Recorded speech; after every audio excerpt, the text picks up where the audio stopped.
Hey, it's ukallii. Welcome back to my channel.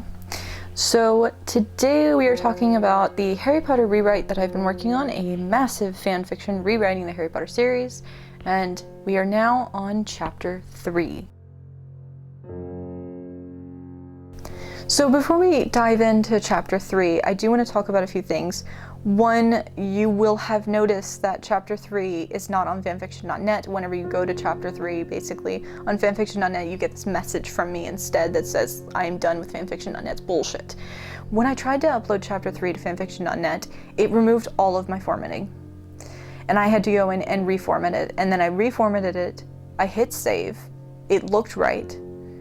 And then whenever I refreshed the screen, it was all gone again. This is an ongoing issue with fanfiction.net. For some reason, it is just not cooperative at all. It's not nice to deal with from a creator standpoint, and I'm really tired of dealing with their bullshit. So I will not be using fanfiction.net anymore. I will still be using World Anvil, so if you have been reading it on World Anvil, please continue to do so. If you had been wanting to read it on fanfiction.net, go read it on World Anvil. I will also be using a new website called Archive of Our Own. Archive of Our Own is a different fanfiction website. It has a massive library. Like I think it's probably the second biggest fanfiction website out there, and it's a lot more diverse. I found there's Chinese dramas and stuff like that on there. It's not just English works, which is really cool. We are now kicking off in August of 1881, which is when the main sequence of events takes place for Harry. So chapter 3 begins with Harry's life as a servant in the Dursley household. Because of the setting change, there's a new dynamic introduced into the story of this servant-master relationship that you wouldn't really have in a story set in the 80s, 90s, or 2000s. Now set in the 1880s, you definitely have that, and so the Dursleys, who are a upper middle class family now, for reasons that have not yet been revealed, they have servants. They have a whole slew of servants, and Harry has been reduced to one of them. He is living as a butler.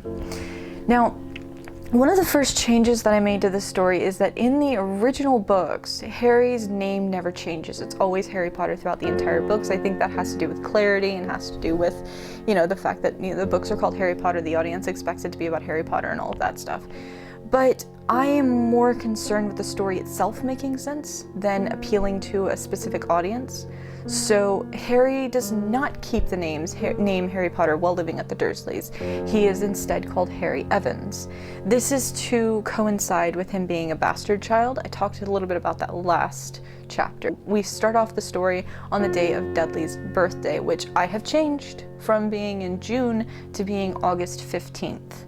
So we're starting on August 15th, and it is Dudley's 15th birthday. Now, this is another change. In the books, Dudley and Harry are the same age. They're just about a month apart in their birthdays. But in this story, I wanted Dudley to be older to make him more of a menacing bully type figure, since, it's not like he's going to Hogwarts or anything, so there's really no point in him being the same age as Harry. And because he is upper middle class and Harry is a servant, they're not even going to the same school.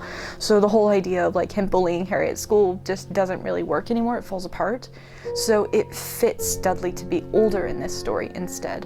It's notable that in this chapter we start seeing titles for all the Dursleys. Rather than it being Aunt Marge, Aunt Petunia, Uncle Vernon, it is Madam Marge, Mistress Petunia, and Master Dursley, sometimes Master Vernon. This is the way that servants would have referred to their masters, and so it fits a lot better that that's the way Harry thinks of them, which means that is how we as the audience are introduced to them as well in this chapter. We get a little bit of exposition of what Harry's life is like since the zoo incident. We learn about some of his accidental magic incidents, which of course he doesn't know are accidental magic, but we do as the audience, so there's a little nod to that. And I also wanted to explain why Harry's hair is a little longer. There is actually a plot reason for Harry's hair being longer. It's not just an aesthetic thing. So I had to explain why his hair was longer. In the books, in the original books, there was a moment that said that every time Harry's Petunia tried to cut Harry's hair, it grew back exactly the way it was. In my version, his hair grows back a little longer every time. So every time they try to chop off his hair, it just keeps growing longer. So now it is about a little past his shoulders, and he wears it in a braid in the back. So the first main dialogue sequence that happens in this chapter is between Petunia and Vernon, and Harry is kind of eavesdropping on it. So we hear a little bit of what Harry might not know, and they are talking about him, the mystery man who dropped Harry off 10 years ago and has not been seen or heard from since. Petunia gives us some background that is needed to know. It's mentioned in the previous chapter that Harry gets photographs taken every May. Now, it's pretty easy to intuit why Harry gets photographs taken every May. It's Remus keeping track of him. Now we get kind of secret confirmation that's exactly what it is. So Remus is coming and collecting the photographs every time that they're taken so that he can keep track of Harry. In this scene, it's also revealed that the Dursleys' fortune came from Harry's inheritance. So it is actually James's money that they're living off of. This becomes important in the next chapter, but it's notable that Harry learns this in this chapter and does nothing with this information because he has kind of been beaten into submission a little bit by the Dursleys, and he doesn't really think that that means anything necessarily. At this point in time, that will change. We then get this exchange between Petunia and Harry, where Harry is very much subordinating himself to her, very much taking the role of servant, and she is very much confirming this role with him, talking about how, you know, whenever someone leaves the household, he'll be promoted up, rather than, you know, treating him like a member of the family. She is very much relegating him to the role of servant and very much treating him like he's not even related to them, he's not even a member of the family, and he is just a servant. When he turns 13, which will happen September 21st in this series rather than July 31st, he will be eligible, he'll be old enough to receive a salary because of child labor laws. So she talks about how he will be paid, and this further cements his place in the household as nothing more than a servant. So this is all for the purpose of establishing that really clearly of how the Dursleys see Harry. A little historical note that I wanted to point out.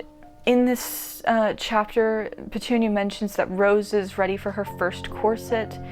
Corsets were not dangerous things. That is a myth.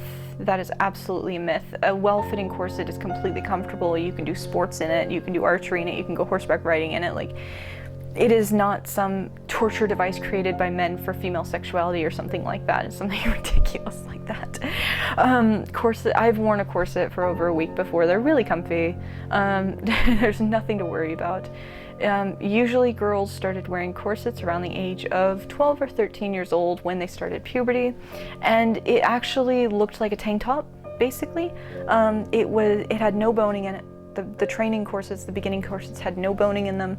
It's just a tube of fabric that's like it's sewn in such a way that it has structure, but it doesn't do anything. It's basically just a support garment to get them used to the feeling of wearing a corset. And the training ones always have straps. That's how you can tell if they're for a young lady instead of like an adult, if it has straps, because they don't have the breasts to hold it up. So this is a nod to Rose's age, and it's also, you know, part of the historical setting, which is why I included it, that Rose is ready for her first corset. The next scene starts off with a little bit of passage of time of the next few days. On Dudley's birthday, Harry stays home with Rose, which further shows the closeness of the cousins and the isolation of Rose from her family. She really doesn't see herself as one of the Dursleys, and that is brought up again in chapter 5, so we're getting there. But he gets to spend the day with her, and that's a big deal for him because he hasn't had like a normal 12-year-old chilling out kids day in 5 years. So this is the first time in a while he's felt like a normal kid, and that happens with Rose, which is part of their relationship building. There's a little bit here that may seem like an unimportant detail, which is that the family sits for a portrait. It actually comes up as a plot point in the next chapter. So it's important that they're sitting down for a portrait in this chapter, and that Harry is not in the portrait, and it's just the Dursley family. Harry is sent to go get a police officer because obviously someone broke into the house, and when he comes back, Marge immediately accuses him of causing this disturbance. This is a commonality in her character. Every time something bad happens, Harry's always to blame, and she is the disciplinarian of the family. She is the one constantly abusing Harry, and so naturally she's the one who says, you know, arrest him, seize him, he's responsible, but obviously he's not. Harry discovers a chimney sweeper who is unnamed, but he is not just a throwaway character. He's not an NPC. He is a character that's going to show up again later in the next episode, actually. So he has lots of lines, and he kind of establishes himself. Brings up the fact that this is not soot, this is something else, and he discovers something in the fireplace. And the thing that he discovers in the fireplace is a music box. Now, this music box is going to come up later. So this is another piece of foreshadowing, but right now it serves a plot purpose. It serves the purpose of scaring Petunia, basically. It's a little bit of terrorism, basically, to point out to Petunia that, hey, remember your sister? Your dead sister, whose kids you're raising in your home? It's kind of a little hint. Now, I'm not going to spoil where the music box came from, but I'm sure that people familiar with the books, and the characters in the books particularly, can probably figure out who sent the music box. Now, if you don't know anything about photography, silver nitrate is the exposure element that is used to create the photograph. It's black powder stuff. It's very, very dark, and it's very, very dangerous. If you are exposed to too much silver nitrate, it can cause death. It's an extremely toxic material, so you have to be really, really careful with it. And it is now absolutely covering the entry hall.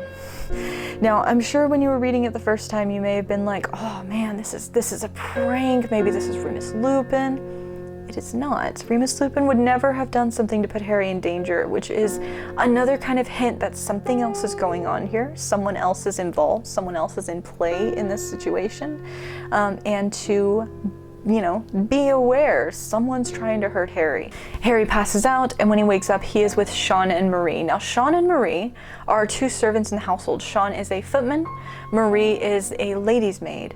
These two are going to become continuous characters in the series. They're not just going to stay in Belfast. They're actually going to show up again in the series continuously. So that's why I'm giving so many lines to them and kind of allowing you to get to know what they're like, is because, you know, they are protective of Harry, and they are his friends, and they are there to support him. Is because they're going to be static characters in the series. What is the point of making them, though, you might ask? It is not just to fill in gaps of who the rest of the servants in the household are. Sean and Marie serve as Harry's support structure. The more that I was thinking about Harry's time with the Dursleys originally in the original books, the more I realized how alone he was. He didn't have any friends. He didn't have anyone who cared about him. He didn't have anyone supporting him. So how on earth did he keep from turning dark? You know, how did he not go the Tom Riddle route and become kind of a monster, especially with the Horcrux inside of him, as those of you who've read the books know? How did that happen? Well, J.K. Rowling never explained it. And she tries to pass off that his great superpowers, that he's super compassionate or some bullshit like that. I'm not going that route. So I needed a real psychological reason for why Harry would not go dark, and I decided the simplest explanation was that he had friends. So Sean and Marie are his support structure. Eleanor and Alfred are also supporting him, and they all act as very much kind of his protectors and his friends and his family. So that is why he doesn't kind of go crazy or becomes really, really cruel or dark person. That's why he doesn't become super bitter about the Dursleys, because he has these people who are helping him and keeping him human, keeping him sane through all of this abuse and this cruelty and all of this. In this scene, Marie points out that she has never seen the music box before. This is another hint that it was placed there on purpose by someone, and I'm sure that you guys have probably already figured out who that person is, but I won't spoil it. And we also get a hint of Harry's good-naturedness. In the books, we don't really see this at the Dursleys. We only see it once he goes to Hogwarts, but I thought it was important to establish that early on in his character. And so in Chapter 3, we see him really thinking about the Dursleys, and he says, she, as in Marge, doesn't like me, but she's still my aunt. She wouldn't hurt me. That is very much his perspective about Marge. He doesn't think that she would ever actually put him in danger. She is cruel to him, sure, but he doesn't think that she's actually abusive. He doesn't see her that way. She is, obviously, and we'll see more and more of her abusive tendencies as the chapters go forward, but he doesn't see her that way, and this is part of his sympathy and his empathy and his good-naturedness. Perfectly timed, the letter arrives. This is starting in chapter 3 of the book, the letters arriving. First it's just one letter, and then as you know in the books, it just keeps going and going, and it multiplies, and it just gets more and more and more letters as we go. We will continue to see this, but this is the day of the first letter's arrival. The letter is addressed to Harry. He doesn't know what to do about it. Marge sees that he has the letter, and she takes it away from him. Now, the letter's description has changed. In the original books, it is described as being written in emerald green writing with a stamp of the Hogwarts crest of the 4 houses of Hogwarts on it, and it's in an envelope. But I looked up what letters were like in the Victorian period, and more importantly, before the Victorian period. Before the industrialization could really kick off the sale of paper like that, paper was really expensive. So you did a lot of things to save paper. One of the things that you did to save paper was you didn't cut it. So there were long sheets, big sheets of paper that would be folded up into letters, and they would serve as their own envelopes. And that's why you have the stamp. That's why you have rubber stamps on letters, to keep them closed, because you're just folding up a piece of paper and then sending it to someone. So that is what the Hogwarts letter looks like. It is a folded up piece of paper that has a stamp on it. I've also changed what color it is and what this stamp is like. The books describe it as being parchment. Parchment. If you don't know anything about parchment, parchment is made from baby cows. You skin a baby cow and you use its skin to make paper called parchment. I don't approve. So rather than parchment, this paper is actually just paper. It's handmade paper, which is made from plant organics. So it's much more environmentally friendly and not as, animal cruelty type. I will not be using parchment in this entire thing because it is animal skin. Like, that's really messed up. So it is a handmade paper, folded up Regency style letter with purple writing on it and a stamp of a boar's head. This is the school emblem rather than being the 4 houses, because we've had to add an additional house for the starter house. I've talked about that in previous videos. We'll get into that a lot more once we actually get to Hogwarts. Now, Dudley's gang is introduced in the story. They're each, the members of the gang are kind of explained a little bit, but we don't really see them again until book 5. So it's kind of like, why have Dudley have a game? Like, what's the point of that? But I thought it was an interesting note, and I wanted to include it to kind of show Dudley's place in his own social order and kind of what's going on with him. So I did include Dudley's gang, but I've much enhanced the role of one of the members of the gang, Pierce Polkiss. Now, in the books, Pierce Polkiss goes with the Dursleys to the zoo. He's actually Dudley's best friend.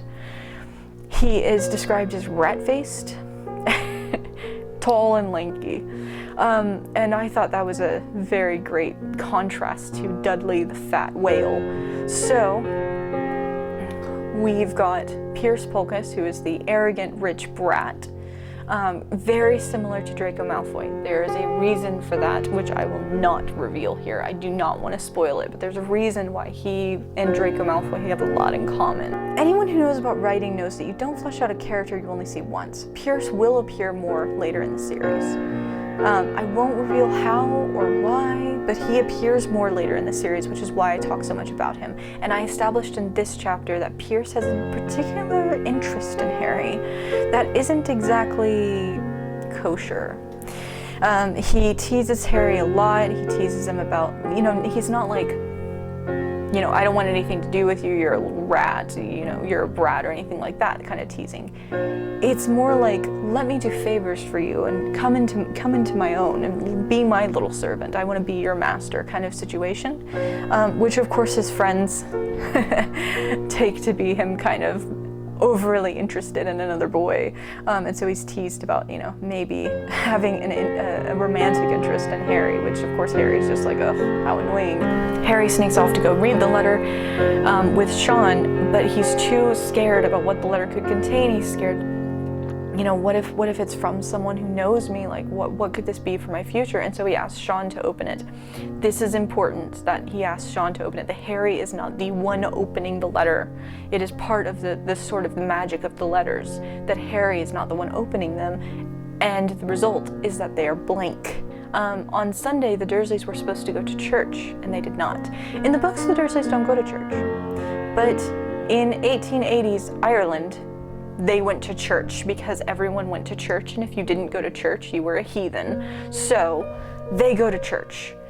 That does not mean they are good Christians in any way, shape, or form, but they do go to church, at least. Now, the vault for Harry is a very scary place, as you can see in this chapter. It is kind of the place where she gives ultimate punishment by locking him in there. It's dark, it's dirty, it's full of soot, it makes you gag. It's a creepy, horrible place to be locked up, so he gets really scared.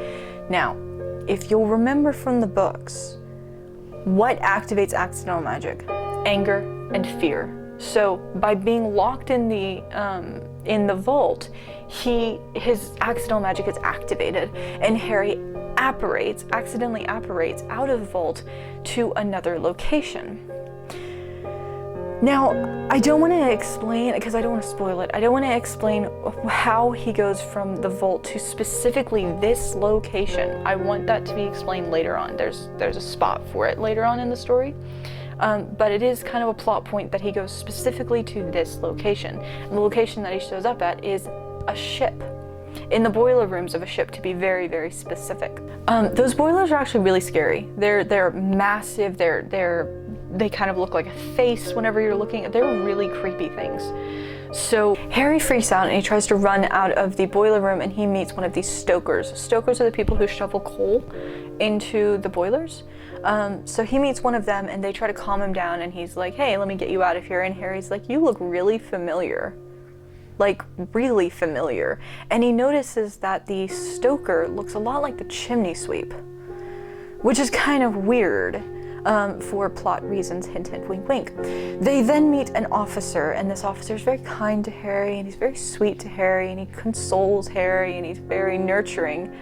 Hint, hint, wink, wink, and he will appear later in the story. The Coptic has been launched, which means that it's finished its construction and it's left the dry docks. It's also been filled out, which means like all the furniture is on board and all of that kind of stuff.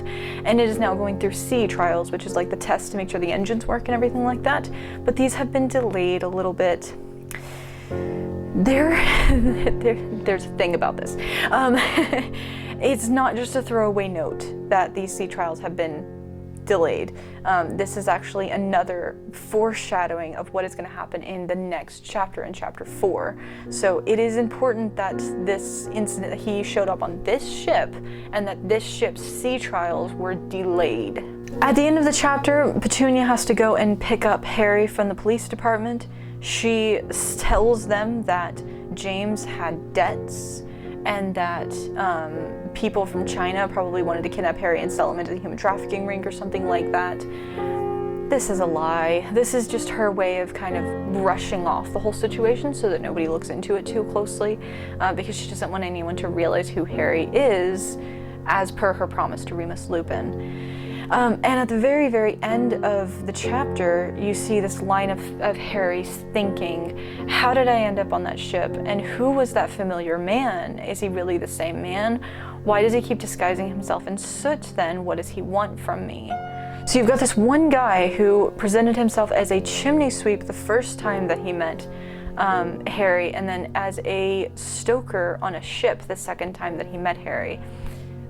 This exchange will be explained more, it will be explored more in the next chapter. I'll let you guys make guesses of who this guy actually is, as well as who the officer is, who will also be showing up in the next chapter.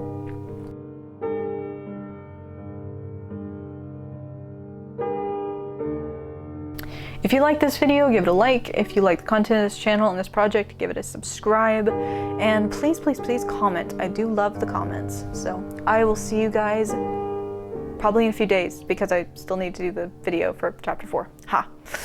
Alright, bye!